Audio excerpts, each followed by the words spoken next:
What's going on, guys? Happy quarantine. I hope you're looking as shaggy as me. A little porn stash going on. Actually, I just had to shave the beard. I work in healthcare, and the N95 mask don't seal around the beard.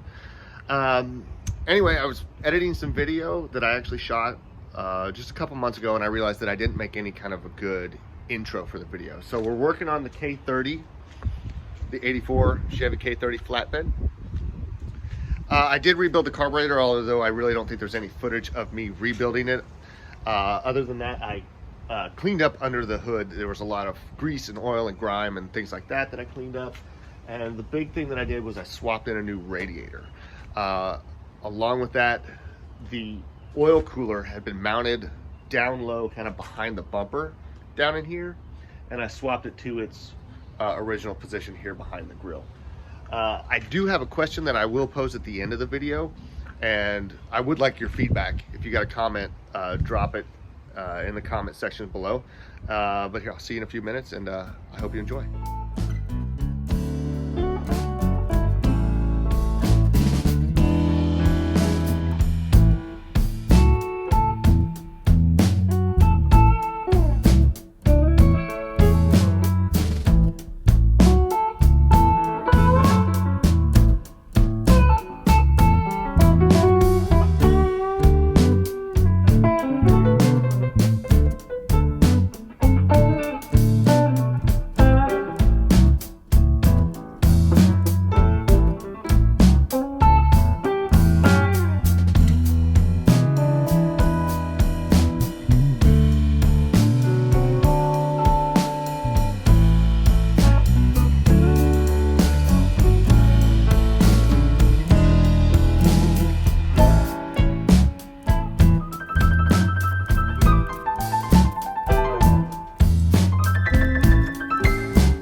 question that I have for you guys. The radiator in this truck, I believe, was probably original. It was an old copper radiator. It was leaking. I wanted to have it repaired because I didn't want to purchase a knockoff Chinese radiator. Turns out this one's actually made in Canada. I like Canada, so I'm happy with it.